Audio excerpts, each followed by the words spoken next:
Eh bien, bonjour à toutes et à tous. Je vous propose de regarder comment configurer Heater SX2 de manière à ce qu'il exécute vos jeux directement en français, et ce, même s'il n'y a pas de menu langue, entre guillemets, qui vous est proposé par la suite. Voilà, donc quelque chose d'assez super pratique et que moi, franchement, j'aime bien faire. Donc, on va lancer Heater, on va tout de suite aller à l'intérieur du programme pour voir un petit peu comment ça se passe. Vous le lancez, vous arrivez, donc moi il y a 2 ROM, hein, que j'aime bien tester, retrouver un petit peu ce Dragon Quest, que j'avais en carton, sur mon téléphone et bah, je me suis aperçu qu'en lançant effectivement avec Eater, ce jeu, même si j'avais l'habitude de l'avoir en français sur ma console et ben, il est en anglais là sur le téléphone. Donc ça me dérange un petit peu, j'aimerais bien retrouver, vraiment ce que j'avais avant sur ma console. Eh bien, je me suis aperçu qu'il y avait juste un petit paramétrage évidemment à faire et du coup tout est rentré dans l'ordre. Donc pour pouvoir passer, ce jeu en français, je suis venu ici. Vous voyez, il y a une partie menu là que vous avez avec les 3 barres. Donc hop, on le sélectionne et vous avez un ensemble d'options qui vous est proposé. Nous, celle qui nous intéresse bien évidemment, c'est démarrer le BIOS. Voilà. Donc vous sélectionnez démarrer le BIOS et hop, il va exécuter, vous voyez, la configuration de la console qui est par défaut émulée par le logiciel. Alors on va se mettre un petit peu comme ça sera peut-être plus simple pour vous, il est peut-être un petit peu plus gros pour voir dans la vidéo. Et lorsque vous avez fini, vous voyez, de démarrer votre BIOS, il va vous proposer le menu. Donc effectivement, le BIOS est en anglais et comme la plupart des jeux, enfin la plupart des jeux, j'allais dire aujourd'hui, on est sur une PlayStation 2, là émulée, à l'époque, utiliser cette langue par défaut qui était configurée dans cette partie de la console, pour se lancer automatiquement. Donc, vous avez en bleu, hein, bleu ciel, ce qui est actif, en gris, les sous-menus ou les parties qui sont à sélectionner par la suite. Nous, ce qu'on veut aller sur la partie configuration, et pour ça, on va venir utiliser les touches de direction. Alors, vous avez par défaut, vous voyez un stick. Ce stick marche pas dans le BIOS. Bon, c'est un peu dommage, mais c'est pas bien grave puisque c'est pas lui qu'on utilise le plus souvent. Mais pour le changer en pad, vous avez ici un petit symbole, vous voyez, qui ressemble à un tout petit stick. Il vous suffit d'appuyer dessus et hop, on retrouve un petit pad qui va bien nous servir, entre guillemets, par la suite. Donc, on va descendre. Vous voyez, vous avez voilà, la flèche du bas, on va dire ça comme ça, qui vous permet de mettre en bleu le système configuration. Et il ne nous reste plus qu'à valider, bien évidemment, avec la croix.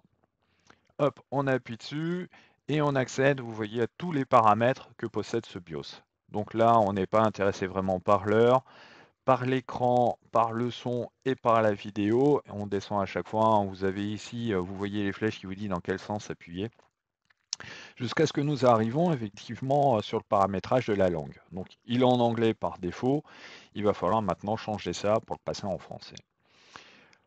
On est arrivé sur notre paramètre. Pour pouvoir aller dans le sous-menu, il faut valider. Donc on fait la croix, vous voyez, ça vient passer la langue directement en bleu. Et cette fois, nous avons des flèches qui viennent nous indiquer qu'il faut que l'on joue gauche-droite, en fait, pour venir faire la sélection qui nous intéresse. Donc le français, il est juste sur la droite. Il y a juste une petite tape à faire pour pouvoir le sélectionner, vous voyez, French.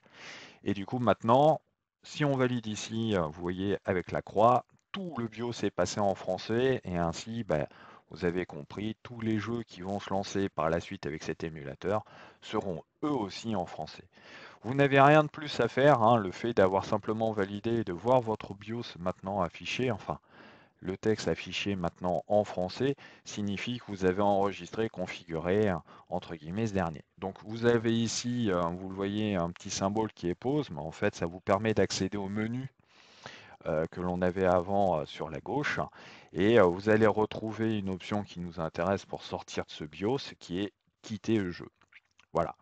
Du coup, maintenant, tous les jeux que vous allez lancer seront par défaut, on va dire, en français. Et si vous désirez retourner en anglais ou sur une autre langue, ben, vous refaites, entre guillemets, ces étapes, si encore une fois, votre jeu ne vous le propose pas. Donc, vous avez Dragon Quest, on va le lancer et on va bien vérifier que cette fois, il est en français et non plus par défaut en anglais. Je vais en profiter aussi pour vous montrer bah, vous voyez, hein, il y a déjà le texte qui est bien prévu tout en français, donc c'est parti gagné. Et je vous disais donc, je vais vous laisser juste quelques secondes, ça va vous montrer un petit peu la fluidité, que vous avez avec cet émulateur sur un téléphone Android. Alors on est ici hein, sur un Android 11 avec un Snapdragon de catégorie 870, donc c'est un Snapdragon qui on va dire milieu de gamme. Et comme vous pouvez le voir, du moins pour ce jeu en tout cas, les graphismes sont vraiment excellents, la rapidité et la fluidité vraiment également très bonnes. Donc je vais pouvoir profiter de mon jeu sur mon téléphone comme au bon vieux temps. Voilà. Ben écoutez, je vous souhaite de passer de très bonnes fêtes de fin d'année, vu que c'est l'époque hein, de cette vidéo. Et surtout, prenez soin de vous et de vos proches, parce que malheureusement, on est toujours embêté avec ce satané virus. Voilà. Eh bien, si on se retrouve confiné, en tout cas, vous avez la possibilité, si votre téléphone vous le permet, de passer un peu de bon temps ou de l'oublier en jouant, on va dire, aux jeux qui vous intéressent. Allez, je vous souhaite vraiment une très bonne fin de journée ou journée en fonction de comment vous regardez cette vidéo.